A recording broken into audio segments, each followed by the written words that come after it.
Selamat pagi, semangat pagi, haleluya. Kita berjumpa lagi di dalam acara Renungan Pagi. Sebelum kita mendengar sebagian dari firman Tuhan, marilah kita bersama-sama memuji dan membesarkan nama Tuhan.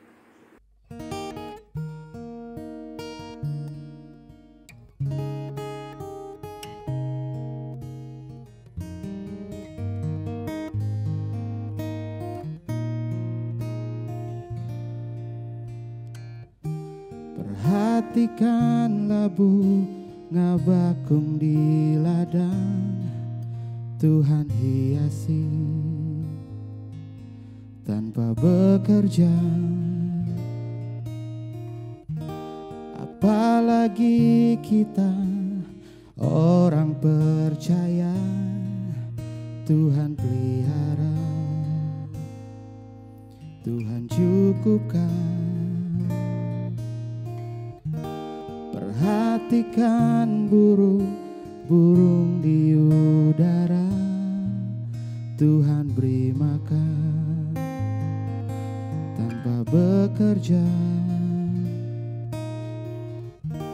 Apalagi kita kesayangannya, Tuhan pelihara,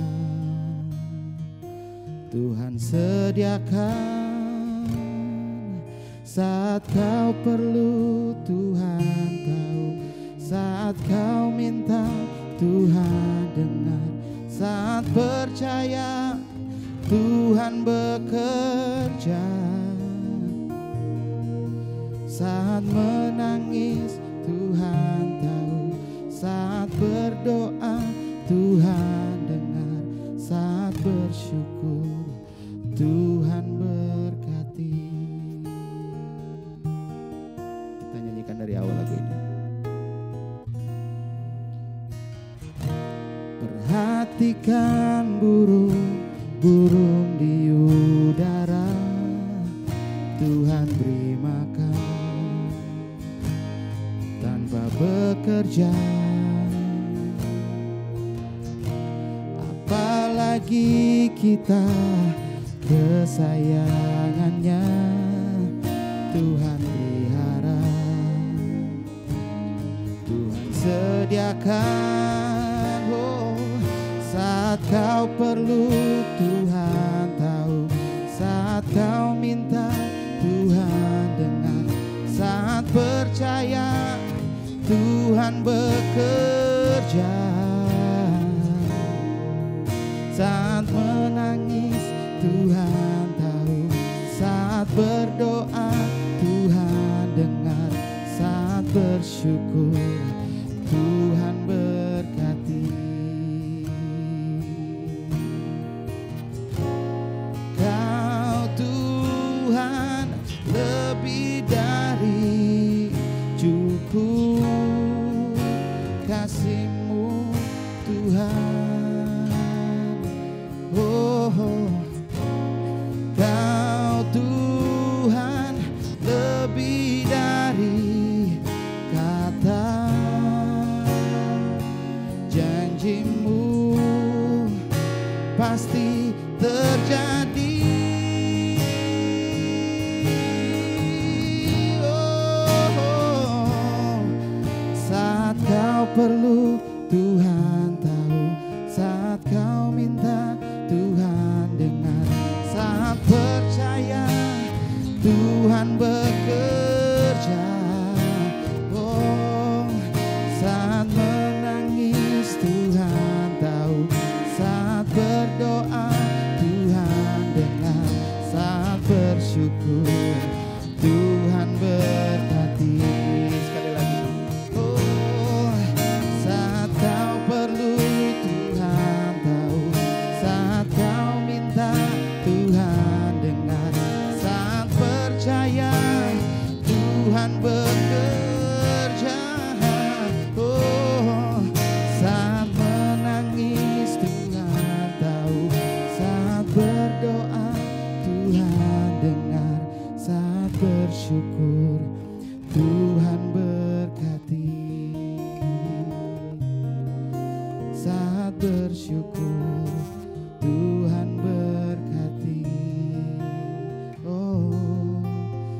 Dia Tuhan tahu dan memberkati.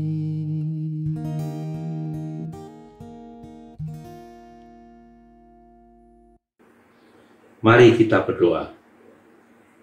Bapa kami di dalam surga, yang kami sebut dengan nama Tuhan Yesus Kristus, terima kasih Tuhan, kalau pada pagi hari ini kami mendapat kesempatan sekali lagi untuk mendengar sebagian dari firman-Mu. Engkau buka hati kami, sehingga kami mengerti apa yang akan disampaikan nanti oleh hamba-Mu. Terima kasih Tuhan, kami berdoa pagi hari ini hanya di dalam nama Tuhan Yesus Kristus. Haleluya. Amin.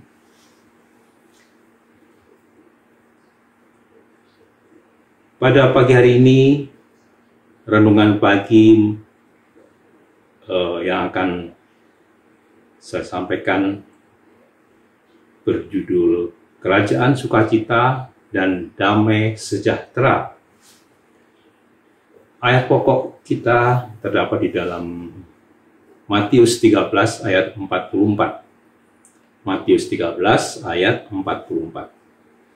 Hal kerajaan surga itu seumpama harta yang terpendam di ladang, yang ditemukan orang, lalu dipendamkannya lagi. Oleh sebab sukacitanya, pergilah ia menjual seluruh miliknya, lalu membeli ladang itu. Salah satu cara Tuhan Yesus dalam menyampaikan firman-Nya adalah melalui perumpamaan-perumpamaan, seperti ayat pokok kita tadi. Ketika Yesus bersama murid-muridnya, Dia menceritakan perumpamaan ini. Ketika kita percaya kepada Tuhan Yesus Kristus, maka kita mendapat anugerah keselamatan kekal di kerajaan surga. Namun setiap orang percaya belum tentu mengerti dengan sepenuhnya apa itu kerajaan surga. Apakah seperti kerajaan-kerajaan yang di dunia ini, yang ada rajanya, ada permaisuri, ada pangeran, kemudian ada istananya, ada prajurit-prajuritnya, seperti itu? Dikatakan oleh Tuhan Yesus pada perumpamaan ini, kerajaan surga itu seperti harta terpendam. Diceritakan ada seorang yang berjalan, kemudian dia menemukan harta terpendam itu. Sudah tentu dia menggali dulu, baru dia mendapatkan harta terpendam itu dalam suatu ladang. Nah, karena demikian sukacitanya, maka harta itu dia pendam lagi. Kemudian dia pergi untuk menjual harta miliknya dan kembali untuk membeli ladang itu. Sudah tentu harta terpendam menjadi miliknya juga. Mengapa orang tersebut sampai menjual semua harta miliknya hanya untuk membeli ladang? Karena dia tahu bahwa harga ladang itu pasti jauh lebih murah dari harta yang terpendam. Harta terpendam itu nilainya melebihi segala yang pernah dimiliki orang tersebut.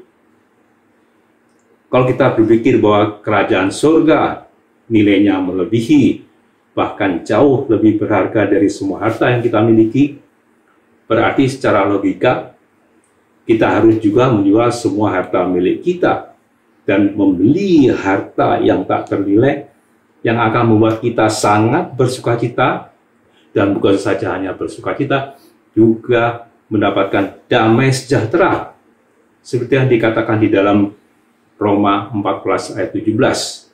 Roma 14 ayat 17. Sebab kerajaan Allah bukanlah soal makanan dan minuman, tetapi soal kebenaran, damai sejahtera, dan sukacita oleh Roh Kudus. Barangkali kita bertanya, hartaku itu nilainya seberapa sih sekarang ini? Mungkin kita memang tidak punya harta yang berlimpah, yang wah. Namun segala sesuatu yang kita miliki, yang kita anggap berharga, itulah harta yang kita punya, yang kita pegang dengan hati-hati saat ini. Itu bisa berarti istri, suami, anak, uang, kegemaran, kesukaan atau hobi, dan lain-lain sebagainya. Maka jualah semua yang ada itu, hai para bapak-bapak, ibu-ibu, dan saudara-saudara sekalian. Maka cari dulu kerajaan surga, utamakan kerajaan surga melebihi istrimu, utamakan kerajaan surga melebihi anakmu, utamakan kerajaan surga melebihi hartamu, melebihi uangmu, melebihi kesukaan-kesukaan atau hobimu. Di dalam Matius 6 ayat 33 disebutkan demikian. Tetapi carilah dahulu kerajaan Allah dan kebenarannya, maka semuanya itu akan ditambahkan kepadamu. Tetapi carilah dahulu kerajaan Allah dan kebenarannya, maka semuanya itu akan ditambahkan kepadamu. Cari dulu kerajaan surga, maka sukacita dan damai sejahtera yang didapat dari istri, suami, anak, uang, hobi akan ditambahkan kepadamu. Apakah yang paling kita inginkan di dalam kehidupan kita? Apakah kita akan menomor-duakan, menomor-tigakan, menomor-empatkan semua itu? Sudah pasti, karena kita akan menomorsatukan sukacita dan damai sejahtera dari Tuhan Yesus Kristus. Itulah sebabnya perumpamaan ini mengatakan bahwa mereka yang mengikut Yesus dengan sungguh-sungguh, dengan sukacita, akan meninggalkan segala sesuatu yang dia miliki. Karena seperti orang yang menemukan harta yang tersembunyi tadi, orang-orang menertawakan dia, karena orang-orang tidak tahu bahwa dia mendapatkan harta yang sangat mahal, harga yang nilainya sangat tinggi di dalam ladang yang dia beli tersebut. Sebagai orang Kristen, sudahkah kita menjual seluruh milik kita? Sudahkah hati kita bebas dari sukaan dunia ini yang melampaui kasih kita kepada Tuhan Yesus Kristus?